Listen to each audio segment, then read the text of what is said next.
Good morning, and thank you for joining us on another Sunday of Maritime Reads. My name is Nina Ferry, and I'm the Reference Librarian for Oak Bluffs. Every year we celebrate Maritime Month. This is our fourth annual in honor of Gordon Goodwin, and it's all thanks to a fund provided by the Goodwin family. We also have a collection called our Maritime Collection. It's located on the second floor of the library. If you are interested in any of the books we are reading, you can call the library or you can use our online catalog to place the books on hold, and then we will set them aside for you at curbside pickup. Today's book, Taken by Storm, 1938, A Social and Meteorological History of the Great New England Hurricane by Lourdes B. Aviles, is about the hurricane of 1938. If you're at all like me, you're very interested in weather and storm systems. I watch the Weather Channel a lot, more so than most people. This week I've been watching it because Hurricane Sally is battering the Gulf Coast. States of Louisiana, Alabama, Mississippi, and Florida are currently underwater from Hurricane Sally. I'm interested in these storms mostly because I'm interested in the power of nature, but also the social and political fallouts that result from them. Luckily today, at least in the United States, we don't have too many lose their lives to these storms. However, there is a great loss of property. So I hope that everybody affected this week by Hurricane Sally is able to come out with some sense of hope from the storm. Today, September 20th, is the eve of the anniversary of the 1938 storm, one of the most powerful storms of the century to hit the Northeast, and it arrived unannounced and left utter devastation in its wake. This book is interesting because it doesn't only tell the historical accounts of the storm from newspapers and from people, but it also explores the meteorological data. It has lots of charts, and it tells you how storms develop. It tells you how they were tracked historically, the advances that we have now, and it's well referenced. The last 50 pages of the books are notes that the author took on the references within the book. So it's definitely a source worth reading if you have any interest in storms or just in the general history of this area. So I'm going to jump around a bit. In the foreword, written by Ken Heidemann, Director of Publications at the American Meteorological Society, he says, "Anyone who has ever experienced a hurricane does not forget it. And there are few hurricanes that do not merely live on in the minds of individuals, but leave lasting, searing impressions on communities, states, regions, and even nations." But what are the characteristics of these storms? Certainly, they're storms that inflict a large number of casualties or leave enormous economic losses, devastate infrastructure, and spread homelessness in their wake. These impacts, as horrific as they are, can be measured quantitatively. Such hurricanes leave a truly indelible mark in a larger context as well. They continue to have social, economic, and political impacts for months, years, and decades, long after their devastating winds and torrential rainfall have ceased. There are a number of U.S. hurricanes that meet all of the requirements for enduring infamy. Katrina, Andrew, and Camille leap immediately to mind. Going back more than a century before storms were named, the Galveston hurricane of 1900, in which many thousands of people perished, is also on the list. In between, there were a number of major hurricanes. And as we know, even just today, there's a hurricane that's dropping upwards of 30 inches of rain in some areas. One of these iconic storms is the Great New England Hurricane of 1938. Although other hurricanes have been stronger, lasted longer, and killed more people, this one had no business hitting deep into the heart of New England after laying waste to Long Island. This storm is fascinating from a meteorological standpoint alone, but its place in history is assured because of the moment in time in which it occurred, a nexus of world events and social and technological changes that foreshadowed incredible advances, but at the same time left a large portion of the U.S. population particularly vulnerable to the unlikely occurrence of a major hurricane. The Great Depression was not yet over, but the promise of new scientific breakthroughs in science, communication, and manufacturing were palpable. The winds of war, which would soon engulf the United States, were beginning to blow across Europe and beyond. One thing that was not in the minds of New Englanders in the midst of all this was hurricanes. They happened far away and to other people in Florida and along the Gulf Coast. It had been so long since a hurricane had hit the coast of New England that residents had no experience to draw on. And even if they were warned that one was going to bear down on them, they wouldn't know how significant it would be.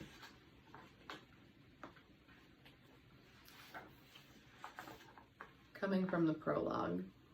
On Wednesday, September 21st, 1938, the forecast called for heavy rain in the afternoon for most of New England. But rain was not big news these days. It had been a rainy summer, and it had even rained enough during the previous week to flood rivers and streams throughout the region. The unfriendly weather was a favorite topic of complaint that year, but on that particular morning, for those left behind as the summer crowds dwindled, life went on as normal. Parts of Long Island and southern New England even woke up to a sunny morning. Some folks who didn't have to go to work or school hastily put together a picnic or a beach outing before the predicted return of rain. Little did anyone suspect that a storm coming from far away in the tropics was about to bring unimaginable destruction. A massive hurricane was going to arrive unannounced, and it would kill several hundreds that day, many of whom would drown within the wall of water that came inland with a sudden landfall. The impacts of this storm were unprecedented. How did it happen? How could such a storm shatter a region then commonly believed to be immune to strong hurricanes? What caused its remarkable forward speed and its seemingly unusual path? Why didn't anyone predict its arrival? How did the Weather Bureau explain the lack of adequate warning? Was it even possible for forecasters to have done any better? How did people and the environment recover? What will happen if such a storm occurs again in the future? All of these questions are discussed, and many of them are answered in this book. From Chapter 1, The Storm, the Science, and the History. Even during the Depression years, New England and Long Island were summer playgrounds to the rich. Many affluent city dwellers owned beach and lakefront cottages. The summer of 1938, however, did not boast great weather for outdoor enthusiasts. And as usual, by September, most of the seasonal residents had left their coastal getaways to return to the city. Autumn was on its way, and it had been a wet, gray summer. And since September 17th, the weather had been extraordinarily rainy. Several inches had fallen over much of the area, softening the ground and leaving streams and rivers nearly or already above flood stage. On September 21st, after what must have seemed like unending overcast skies, southern New England finally awoke to beautiful sunny skies. Just to the south, Long Island awoke to cloudy, steamy conditions, but no rain. Residents went about their business. Meanwhile, the political climate overseas had the whole world on edge. Adolf Hitler's Germany had recently invaded Austria and had now set its sights in the region of what is now known as Czechoslovakia. Hitler's expansionist behavior and disregard for post-World War I agreements had become increasingly obvious. By early to mid-September, newspapers were bursting with news of the British government's efforts to avoid the war. Just 2 weeks after the Great Storm of 1938 hit New England, the Weather Bureau and the Secretary of Agriculture put out the following statement. The unfortunate fact that one of the powerful New York radio stations upon which so many residents of Long Island, Connecticut, and adjacent areas depended for their weather information had failed to broadcast the important storm information was probably due to the popular interest in broadcasts of information regarding the threatened war in Europe. This resulted in the failure of thousands of residents in the affected area to receive our warnings in time, or perhaps not at all. Equally telling was that on the morning after the hurricane, the front page of the New York Times gave two stories equal billing: Hurricane sweeps coast and Czechoslovakia gives up.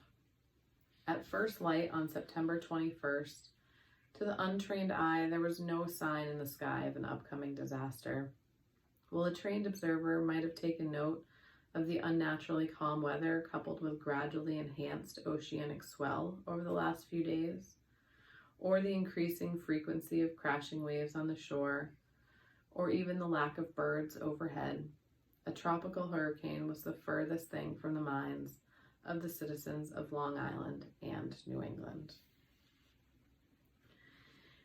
Today, we have forecasters that fly planes, we have satellites, we have people reporting and recording data 24 hours a day, from the minute a storm even thinks about forming. In 1938, the amount of information forecasters learned about the Great Hurricane, pre-satellite, was from just a handful of weather measurements on ships caught in the path of the storm. However, their ability to forecast from that was quite remarkable. The most important observations obtained were atmospheric pressure, wind direction, and intensity. These seemingly simple observations could be used to estimate information such as the storm's position, maximum winds, wind distribution, and minimum pressure in the hurricane. All throughout the book, there are charts and pictures. There's pictures after the storm and pictures before the storm as well. Unfortunately, due to the winds and the rain and the already saturated land, most of the devastation from the storm was due to water and flooding. The storm surge in Buzzards Bay was over 15 feet. So if you can imagine that, unlike a tsunami, which is a wall of water, it's more like a 15-foot rise in the water on the coastline. In somewhere like Point Judith in Rhode Island, it was 26.5 feet. Now, if you think of the height of an average 2-story house today, and then imagine 26.5 feet of water, that's how much water came in completely unannounced at the end of the day, a day that started off sunny and calm. Also talked about in this book were the impacts not on the coast. It went all through New England. It affected farms and it affected the mountains. The author writes in the chapter, What Was Left Behind, the heavy tree loss within the White Mountain National Forest immediately caught the attention of the U.S. Forest Service. The White National Forest. The White Mountains are in New Hampshire, central to northern New Hampshire. It's crazy how large the effects of this storm were. Says there was so much brush on the ground and so many trees down that it was extremely hard to contain any naturally occurring wildfires. 5 years after this hurricane, the Forest Service published a very detailed report of all of their operations following the storm. In fact, the amount of trees cut down were equal to 5 to 10 years of logging efforts in that same forest. Many women, because the war was also coming up, were also of great help during the storm. There's an interesting tale in here about female lumberjacks carrying logs at Turkey Pond, New Hampshire. And this was part of an experimental project that saw up to 7 million feet of lumber from the hurricane. If you're interested in weather or you're interested in the history of New England, I highly recommend this book. There's an appendix with primary sources, and there's also 50 pages of notes at the end. It's very well researched and also very well written. So I hope you enjoyed our tale today, and I also hope you get out there in these dwindling daylight hours of September and enjoy some of the island's beaches, walks, or nature. Thanks for joining us. We'll see you next week.